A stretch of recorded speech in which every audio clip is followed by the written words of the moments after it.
Hello student, welcome to teachers academy. Good morning everyone. चलिए फिर class start करते हैं। आपका विजुअल आर्ट है, आपका नेट के लिए है, यूजीसी नेट के लिए। तो ये बहुत ही ज़्यादा इंपॉर्टेंट है। आपके 10 डेली आपको कराया जाएगा, ठीक है। तो ये भी बता देते हैं आपको, डेली यहाँ पर मिलेंगे टेस्ट, ठीक है, मॉक टेस्ट है। चलिए तो फिर स्टार्ट करते हैं। आपका टॉप 10 है। यहाँ पर आपको बताया था कि मैंने एवरी डे चलेगा आपका 11 AM चलेगा। तो सभी स्टूडेंट 11 AM सभी ज्वाइन हो जाइएगा, तो आपको बहुत अच्छा मैटर मिलेगा। 10 मिलेंगे, लेकिन आप 10 से लगभग कम से कम आप 20 क्वेश्चंस बना सकते हैं, 20 से 30 भी बना सकते हैं। तो यहाँ पर इसको फुल डिटेल्स में बताएंगे, अच्छे से कंप्लीट कराएंगे, ठीक है। चलिए फिर स्टार्ट करते हैं आपका क्वेश्चन नंबर 1 से स्टार्ट करते हैं। चलिए तो फिर बताइएगा यहाँ पर रिपूजे देखो बहुत ही ज़्यादा इंपॉर्टेंट है। बहुत सारे स्टूडेंट हैं, देखो वो लोग जो यूजीसी एंड नेट वाले होते हैं उनको तो पता है कि ग्राफिक उन्होंने पढ़ रखा है। अब कभी कभी हो जाता है कि टीजीटी वाले एग्जाम में आ जाता है तो उनको सबसे ज़्यादा प्रॉब्लम हो जाती है। पीजीटी वाले में हो जाता है तो उनको भी प्रॉब्लम, क्योंकि हम लोग का सब्जेक्ट ये वाला नहीं होता है। सब्जेक्ट होता है आपका इंडियन होता है या फिर वेस्टर्न होता है। ग्राफिक हम लोग को अलग से करना पड़ता है, तब हम जाके ग्राफिक पढ़ते हैं। तो ग्राफिक हमारा सब्जेक्ट हो नहीं पाता है, तो ये प्रॉब्लम कर जाता है। तो आपको बताना है रिपूजे, लेकिन आप लोगों ने रिपूजे कहीं ना कहीं तो पढ़ा होगा कि रिपूजे किसके निर्माण की प्रक्रिया है, ये आपको बताना है। चलिए, very good morning Nisha, M Manju and Mabiya. चलिए तो बताइएगा, एंड ज्ञानेश। चलिए तो बताना है आपको, देखो रिपूजे क्या होता है आपको बताना है। तो चलिए बताइएगा, सभी स्टूडेंट आंसर दीजिए। चलिए तो बताइएगा फटाफट। यहाँ पर है उभारदार मूर्ति है, स्वतंत्र खाड़ी है, या फिर ढलाई है, या फिर इंटाग्लियो है। देखो इंटाग्लियो से क्या मतलब होता है, इंटाग्लियो हमारा क्या होता है, ये होता है हमारा इंटाग्लियो अम्लांकन से मतलब होता है, ठीक है, एचिंग से मतलब होता है। ये है आपका मतलब अंतः सतह। इंटाग्लियो मतलब क्या होता है, अंतः सतह होता है, ठीक है, अंतः सतह होता है, ये तो सभी को पता ही होगा, अंतः सतह, ठीक है। ढलाई हमारा क्या होता है, ढलाई तो हमारा मूर्ति से संबंधित हो जाएगा, ठीक है, ये चीज़ आप लोग याद रखिएगा, मूर्ति से संबंधित हो जाएगा। स्वतंत्र खाड़ी से आपका कोई भी मतलब नहीं है, ठीक है। तो ये चीज़ आपको बताना है। कुछ लोग देखो यहाँ पे देखो कंफ्यूज हो रहे हैं। अब आपको बता देते हैं रिपूजे क्या होता है। रिपूजे होता है, ये मूर्ति कला से ही संबंधित है। ये क्या है, रिपूजे मूर्ति कला से संबंधित है। इसमें उभार सतह, इसमें क्या करा जाता है, उभार सतह से संबंधित है। अब उभार सतह में क्या करा जाता है, उभार सतह में जैसे कि आपको मैं बता देती हूँ कि रिपूजे की प्रोसेस क्या होता है। रिपूजे जो होता है वो क्या होता है कि कोई भी धातु होती है उसे मतलब पीट कर उसे उभार लेकर आते हैं, ठीक है। रिपूजे मतलब क्या होता है, उभार सतह होता है। और उभार सतह क्या करते हैं, मतलब पीट कर इसको क्या करते हैं, उसमें उभार लेकर आते हैं। तो ये चीज़ हमारा क्या किस में आ जाता है, आपका रिपूजे में आ जाता है। जैसे कोई भी चीज़ हो, जैसे कि आप मान लो कोई भी शीट ले लो, शीट में अगर उसको बहुत सारा उसमें चोट मारते हैं, उसको पीटते हैं, तो वो उभार मतलब लेकर आ जाता है। जैसे कि यहाँ पर एग्जाम्पल के लिए मैं बता देती हूँ, यहाँ पर कलाकार, जैसे कि एग्जाम्पल के लिए बता देती हूँ, कलाकार वो भी रिपूजे पद्धति में कौन बनाया करता था, कौन बताएगा। कोई भी स्टूडेंट अगर पता है तो आप बताइएगा कि रिपूजे पद्धति में कौन ऐसा कलाकार था जो यहाँ पर बनाता था। रिपूजे पद्धति जिनके लिए बहुत ही ज़्यादा फेमस है, बताइएगा। किसी स्टूडेंट को पता है तो उसको बताइएगा।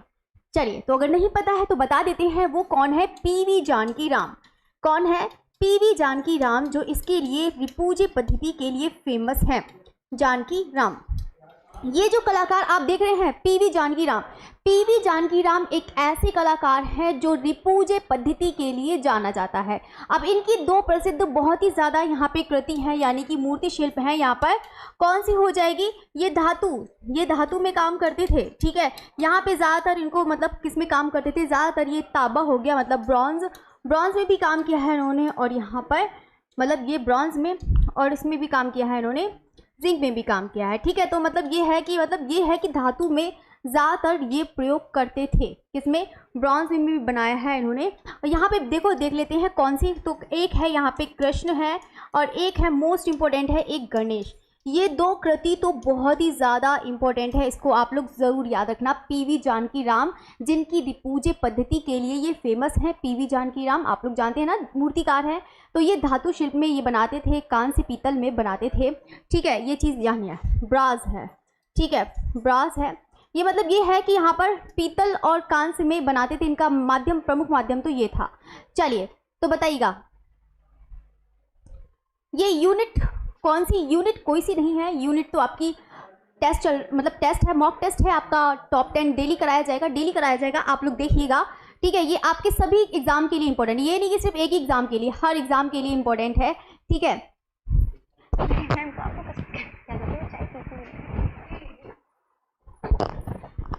चलिए, तो यहाँ पर क्या आप बात करते हैं, उभार सत्य की, तो ये बात हो गई। चलिए, तो नेक्स्ट क्वेश्चन की तरफ बढ़ते हैं। देखो आप लोग यहाँ से कितने क्वेश्चन बना सकते हैं।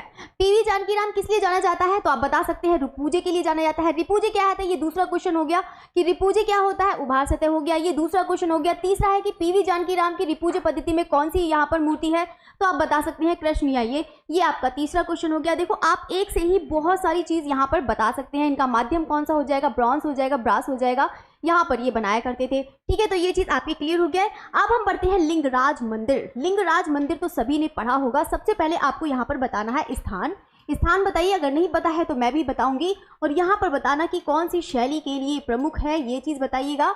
लिंगराज मंदिर कहाँ स्थित है और ये आपको बताना है, तो फटाफट आंसर बताइएगा, सभी आंसर बताइएगा। यहाँ पर लिंगराज मंदिर आ गया है ना, तो लिंगराज मंदिर के लिए सभी स्टूडेंट बताइएगा, फटाफट आंसर बताइएगा। देखो लिंगराज मंदिर भी बहुत ज़्यादा इंपॉर्टेंट है, तो यहाँ पर आपको बताना है, और ये भी बताइएगा कि यहाँ पर कौन से स्थान पर है, कौन सी इसकी शैली है। स्थान बताना है आपको, शैली बतानी है, बताइएगा, सभी स्टूडेंट बताइएगा, फटाफट आंसर बताइएगा। देखो आप लोग भी जानते हैं स्थापत्य, कोई सा भी एग्जाम हो आपका आर्ट का एग्जाम के लिए बहुत इंपॉर्टेंट है। आप उसको अच्छे से पढ़िए, जब अच्छे से पढ़ेंगे, देखो बहुत सारी चीज़ें होती है हमें नहीं पता होती है, तो उसको आपके क्वेश्चंस रह जाते हैं। तो इसीलिए कोई भी चीज़ होती है, कोई भी क्वेश्चन हो, उसको पहले जानो फिर उसके बाद करो। ऐसे तो रटेंगे तो सिलेक्शन कभी नहीं हो पाएगा। चलिए, तो सेकंड का सी आंसर दिया है, नहीं सेकंड का सी भुवनेश्वर। चलिए, बहुत अच्छा आंसर बताया है, बिल्कुल राइट आंसर है यहाँ पर, बिल्कुल आपका भुवनेश्वर हो जाएगा, तो बिल्कुल यहाँ पर है भुवनेश्वर। अगर यहाँ पर इसकी शैली की बात करते हैं तो कौन बताएगा यहाँ पर इसकी शैली कौन सी हो जाएगी, लिंगराज मंदिर के लिए कौन सी। और ये भी बता देती हैं, ये भुवनेश्वर का सबसे बड़ा मंदिर है ये, ठीक है। भुवनेश्वर का मतलब ये है सबसे बड़ा और सबसे सुंदर मंदिर है ये, ठीक है। कौन सा, आपका लिंगराज मंदिर। लिंगराज मंदिर बहुत ही ज़्यादा सबसे बड़ा, ये याद रखना। और यहाँ पर बताइएगा, सभी स्टूडेंट बताइएगा, लिंगराज से तो समझ में ही होगा। अगर यहाँ पर कौन से देवता को अगर हम बात करते हैं, कौन से देवता को समर्पित है वो बताइएगा, शैली बताइएगा। और ये तो पता ही है कि यहाँ पर भुवनेश्वर का सबसे बड़ा मंदिर है, ये चीज़ आप लोग याद रखना। दूसरी चीज़ है यहाँ पे शैली हो जाएगी, तो यहाँ पर शैली कौन सी हो जाएगी, कलिंग शैली हो जाएगी, ये चीज़ याद रखिएगा। ये कलिंग शैली का सबसे अच्छा उदाहरण कहाँ मिलता है आपको, यहाँ पर मिलता है लिंगराज मंदिर के लिए मिलता है सबसे अच्छा उदाहरण, एग्जाम्पल कलिंग शैली का यहाँ पर लिंगराज मंदिर, ठीक है। दूसरी चीज़ है यहाँ पर देवता है, तो देवता तो लिंगराज से समझ ही गए होंगे कि यहाँ पर देवता है, तो आप कौन सी हो जाएंगे, तो बिल्कुल यहाँ पर ये है शिव को समर्पित है, कौन सा, यहाँ पर लिंगराज मंदिर, ठीक है। तो ये चीज़ आप लोग याद रखना। दूसरी चीज़ आपको यहाँ पर याद रखनी है, चलिए, तो दूसरी चीज़ आपको याद रखनी है, यहाँ पे स्थान है, शैली है, देवता हो जाएगा। और निर्माण किसने कराया है, यहाँ पर कोई बताएगा निर्माण किसने कराया है, फटाफट आंसर बताइएगा। निर्माण करवाया है यहाँ पर, देखो निर्माण तो पहले से ही लिख दिया ययाति केसरी, ठीक है। ये चीज़ आप लोग याद रखिएगा, ये चीज़ हो गया है आपका। चलिए, हाँ वेरी गुड, बहुत अच्छा आंसर दे रहे हैं सभी के सभी। चलिए, लगता है अब पुराने स्टूडेंट आ गए हैं, बहुत टाइम बाद मैंने 2 क्लास स्टार्ट करी है। चलिए, तो सभी लोग जानते हैं, ये चीज़ आप लोग याद रखना, केसरी वेरी गुड, महेश, निशा वेरी गुड, बहुत अच्छा। चलिए, तो सबको पता है, स्थान याद रखना, शैली याद रखना, अब सब कुछ पता है, याद रखना। नेक्स्ट है यहाँ पे रेनेसा के प्रारंभिक चरण में चित्रकला में किसने परिप्रेक्ष्य का प्रयोग किया है। देखो बहुत सारे बुक्स में ये वाला क्वेश्चन आपका हो सकता है कि किसी में पावलो चिल्लो दिया हो, किसी में बोत्तिचेरी दिया हो, किसी में ज्योति दिया हो, कोई किसी में आपका मासाच्चो दिया हो। तो यहाँ पर आपको बताना है कि प्रारंभिक, देखो रेनेसा के प्रारंभिक चरण में, पहले यहाँ पर तो पूछा है कि प्रारंभिक चरण में यहाँ पर किसने, मतलब जो है यहाँ पे चित्रकला में किसने परिप्रेक्ष्य का शुरुआत किया है, तो बताना है आपको, सभी आंसर बताइएगा। चलिए, तो बताइएगा, सभी स्टूडेंट बताइएगा, आप लोग भी बताइएगा। चलिए, सभी आंसर बताइएगा। चलिए, वेरी गुड, बहुत अच्छा आंसर बताया है। तो यहाँ पे बता देते हैं, तो रेनेसा क्या है। रेनेसा को तो सबसे पहले जानते हैं, रेनेसा का आप लोग टाइम पीरियड भी याद रखना। यहाँ पे 1300 से लेकर आपका 1450 होगा, यहाँ पर मतलब 1550 हो जाएगा। मतलब आप बता सकते हैं कि यहाँ पर 13वीं से लेकर आपका 16वीं तक चला है ये टाइम पीरियड। बाकी अगर हम बात करते हैं यहाँ पे पावलो उच्चेलो, तो पावलो उच्चेलो तो वैसे ही प्रारंभिक की बात कर ही दी है। तो यहाँ पर जो सबसे अच्छी बात है, तो यहाँ पर तो पता ही कि प्रारंभिक चरण में आरंभिक पुनरुत्थान के ये कौन से कलाकार हो जाएंगे, पाउलो उच्चेलो हो जाएंगे। ठीक है, तो इसका राइट आंसर कौन सा हो जाएगा? पाउलो उच्चेलो हो जाएगा। ठीक है, ज्योत्तो बिल्कुल आपका अभी नहीं होगा, बाकी तो है ये सब के सब। ज्योत्तो कहाँ के कलाकार हो जाएंगे? ज्योत्तो हो जाएंगे आपके गोथिक के। ठीक है, यानी कि गोथिक ये हो जाएंगे प्रोटो रेनेसा के कलाकार। ये कहाँ के हो जाएंगे? प्रोटो रेनेसा के कलाकार हो जाएंगे। ठीक है, आप लोग भी जानते हैं कि रेनेसा को यहाँ पर 3 चरणों में बांटा गया है, 3 भागों में बांटा गया है। ये भी याद रखना, कौन से यहाँ पर 3 भागों में बांटा गया है। पहला कौन सा है? एक प्रोटो रेनेसा है। ठीक है, कौन सा है? प्रोटो रेनेसा है, ये है, याद रखना। और ये है आपका यहाँ पर, मतलब ये है अर्ली रेनेसा। ठीक है, ये हो जाएगा एक आपका अर्ली रेनेसा है, ये याद रखना। तीसरा है आपका यहाँ पर हाई रेनेसा।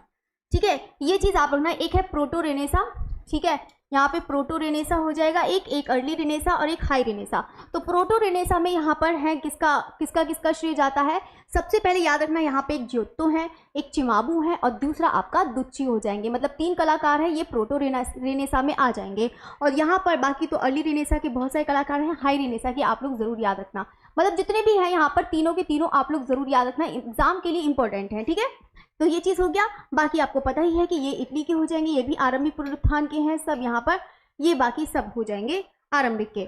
चलिए, sleep of reason. Sleep of reason brings forth monster नामक एक जो एचिंग में बनाया है, वो किसने बनाया है? तो बताइएगा यहाँ पर कहाँ पर बनाया है? ड्यूरन है, फ्रांसिस की दिगोया है, ऑनर डोमी है, यहाँ पे रैम्ब्रा है। बताइएगा इसका राइट आंसर कौन सा होगा? बच्चों को मोस्टली लोग क्या मतलब सोचते हैं कि मतलब उनको डिटेल्स में ज़्यादा पढ़ना अच्छा नहीं लगता है। मुझे ऐसा लगता है डिटेल्स में ज़्यादा, मतलब डिटेल्स से ज़्यादा उनको अच्छा लगता है कि हाँ ABC ऑप्शन हो और उसको यहाँ पर टिक लगा दिए जाए, बस हो गया। ठीक है, ऐसा ही मतलब ज़्यादातर ये चीज़ सोचते हैं। 1 मिनट, बस 1 मिनट टाइम दीजिए।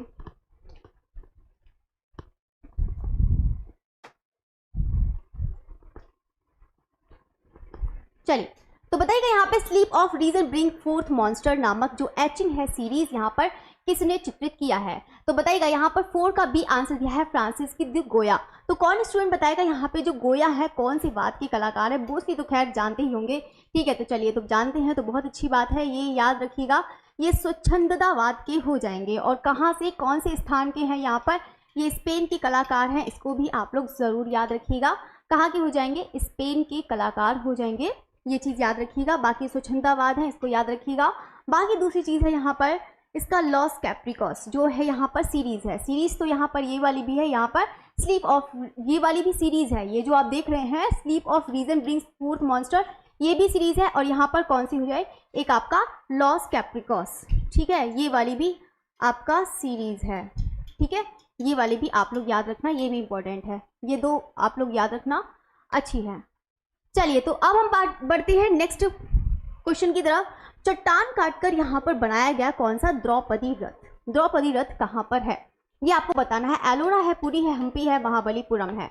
तो ये तो सभी लोग जानते होंगे कि द्रौपदी रथ, द्रौपदी रथ यहाँ पर देखो रथ है, यहाँ पर आप लोग भी जानते हैं 8 रथ की यहाँ पर रचना करी गई है। ठीक है, यानी कि 8 रथ को बनाया गया है, लेकिन द्रौपदी रथ को नहीं माना जाता है क्योंकि बहुत एक ही उसका है, मतलब ये है एक ही मीनार है। तो यहाँ पर आप देख सकते हैं, बाकी सप्त पैगोडा में इसे कहा जाता है। जो रथ बना है यहाँ पर सप्त पैगोडा के नाम से जाना जाता है, बाकी 7 रथों को, मतलब एक को छोड़ के द्रौपदी रथ को। तो यहाँ पर आपको बताना है कि यहाँ पर ये कहाँ हो जाएगा। तो सभी ने बहुत अच्छा आंसर दिया है, महाबलीपुरम, मामल्लपुरम। चलिए, तो बहुत अच्छा आंसर है, बिल्कुल आपका राइट आंसर है। ठीक है, तो ये चीज़ आप लोग याद रखिएगा। ये तो ठीक है, ये तो सभी लोग जानते होंगे। चलिए, तो निम्नलिखित को यहाँ पे सुमेलित करना है। अब यहाँ पर 4 दिए हैं, विवान सुंदरम दिए हैं। विवान सुंदरम को आप लोगों ने पढ़ा होगा। विवान बीदास है, तैयब मेहता है, एलेक्स पदम सिंह है, ये सब आप लोगों ने पढ़ा होगा। तो आपको बताना है कि कौन किससे संबंधित है। तो बताइएगा सभी स्टूडेंट आंसर। चलिए, तो बताइएगा फटाफट आंसर यहाँ पर। चलिए, तो पहले हम सबसे पहले देखते हैं विवान सुंदरम। विवान सुंदरम सभी लोग जानते हैं कि यहाँ पर किसके लिए जाना जाता है? यहाँ पर अधिष्ठापन के लिए जाना जाता है, या फिर हम बोल सकते हैं, क्या बोल सकते हैं इसको? इंस्टॉलेशन। ठीक है, किसके लिए? इंस्टॉलेशन के लिए जाना जाता है, ये तो सभी को पता होगा। ठीक है, तो चलिए, तो ये इंस्टॉलेशन के लिए जाना जाता है, इसको याद रखिए। यहाँ पर विवान विदास हैं, विवान विदास हैं, ये क्या हो जाएंगे आपके यहाँ पर मूर्तिकला के लिए। ठीक है, और ये है तैयब मेहता, तो ये आपके हो जाएंगे चित्रकला के लिए। देखो यहाँ पर तो ऑप्शन अच्छा इधर को दिए हैं, चलिए मैंने सोचा कि यहाँ नीचे दिए हैं, ये सही करा है कि इस साइड में दिए हैं कि ताकि आप लोग को आराम से दिखे। ठीक है, तो चलिए तो ये चीज़ हो जाएगा। बाकी अलेक्सी पद्मश्री हैं, ये आपके हो जाएंगे विज्ञापन के, यानी कि आपका विवाह सुंदरम आपका 3rd नंबर है, 3rd नंबर। अच्छा तो ये तो एक ही में दिख रहा है, ये तो मतलब तुरंत ही बता सकते हैं। चलिए तो बिल्कुल आपका डी ऑप्शन राइट हो जाएगा, ये चीज़ याद रखिएगा। बाकी ये चारों इंपॉर्टेंट है, इसको ज़रूर पढ़िएगा। चलिए वेरी गुड महेश, चलिए बहुत अच्छा। चलिए निम्नलिखित को यहाँ पर सुमेलित करना है। भारतीय कला है भागेश्वर, यहाँ पर शिल्प प्रबंधावली है, ये आपको बताना है। मूविंग फोकस फ्लेम मोजाइक, यहाँ पर ये पुस्तक है, यहाँ पर किसकी संबंधित है ये आपको बताना है। तो जल्दी से बताइएगा इसका राइट आंसर कौन सा हो जाएगा। चलिए तो यहाँ पर हम पहले देखते हैं भारतीय कला। भारतीय कला देखते हैं यहाँ पर, भारतीय कला यहाँ पर किसकी हो जाएगी, तो ये सब लोग जानते हैं यहाँ पर V.S. अग्रवाल, हाँ ये हो जाएगी आपकी भारतीय कला यहाँ पर V.S. अग्रवाल। बागेश्वर शिल्प प्रबंधावली ये हो जाएगी आपकी अवनींद्र नाथ टैगोर की हो जाएगी। और यहाँ पे मूविंग फोकस है, ये किसकी हो जाएगी, K.G. सुब्रमण्यम की हो जाएगी। और फ्लेम मोजाइक है, ये आपकी किसकी हो जाएगी, नेवलितुली। ठीक है, तो यहाँ पर आपको कौन सा मैच कर रहा है, यानी कि 2nd नंबर। 2nd नंबर तो एक ही यहाँ पर ये भी दिख रहा है, एक तो मतलब अगर पहला पता हो तो यहाँ पर तो आराम से दे सकते हैं आंसर। ठीक है, चलिए बहुत अच्छा, वेरी गुड, बहुत अच्छा आंसर दे रहे हैं। यहाँ पर तो मुझे एक ही 2 स्टूडेंट लग रहे हैं जो आंसर दे रहे हैं, बाकी तो आंसर दे ही नहीं रहे हैं। चलिए कोई बात नहीं, आप बस इसको देखिए, अच्छे से समझिए, क्योंकि ये इंपॉर्टेंट है, तो यही चीज़ है। चलिए तो फ्यूचरिज्म की बात करते हैं। फ्यूचरिज्म मतलब भविष्यवाद का उद्भव यहाँ पर किस देश में हुआ है, तो यहाँ पर किस देश में हुआ है ये चीज़ आपको बताना है। देखो यहाँ पर अधिकतर आ जाता है, देखो ये तो इडली लिखा है, देखो इटली से इडली हो गया है।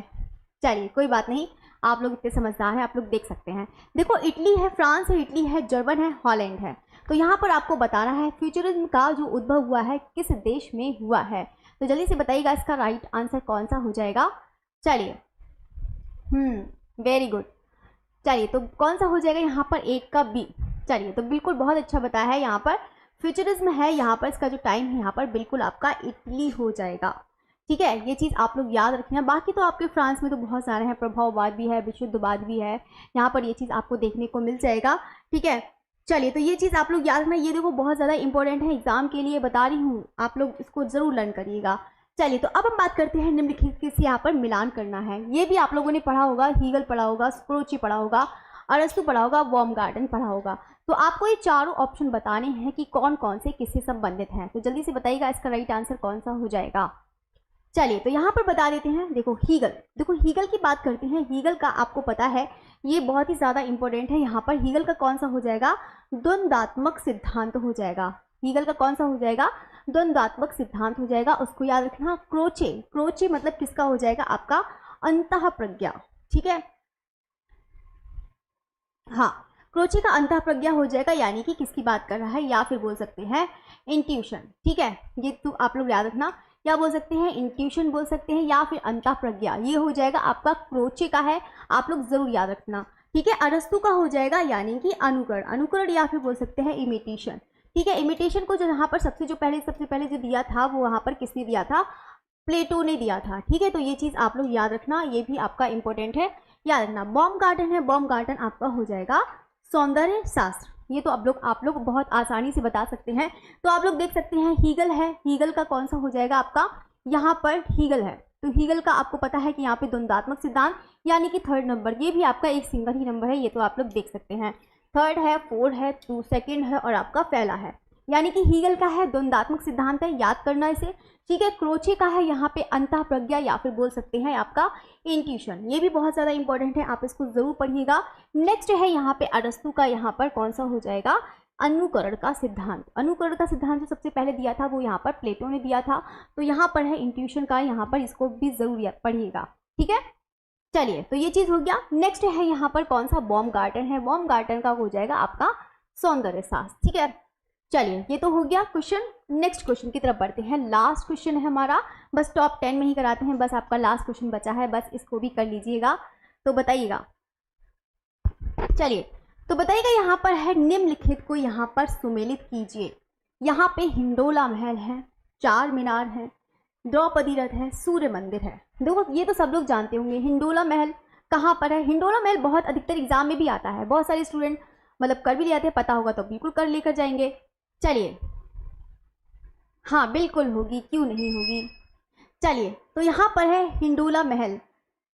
चलिए तो यहाँ पर हिंडोला महल है, यहाँ पर कौन सा है हिंडोला महल।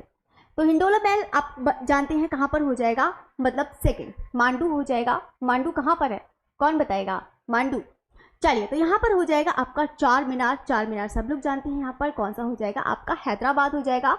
द्रौपदी रथ है, ये आपका हो जाएगा महाबलीपुरम मामल्लपुरम। सूर्य मंदिर है, सूर्य मंदिर कौन सा हो जाएगा आपका यहाँ पर मार्तंड। ये है आपका सूर्य मंदिर, मार्तंड वाला है, मार्तंड वाला सूर्य मंदिर, कोणार्क वाला नहीं, मार्तंड सूर्य मंदिर है, ठीक है।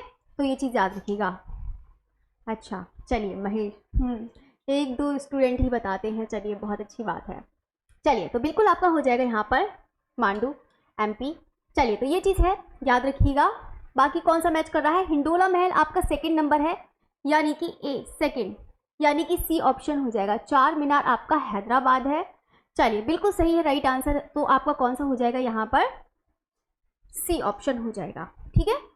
पढ़िएगा इसको, हिंडोला महल याद रखिएगा, मांडू में है, चार मीनार हैदराबाद, द्रौपदी रथ महाबलीपुरम, सूर्य मंदिर आपका मार्तंड, ये कश्मीर लिख गया है, कश्मीर, ठीक है।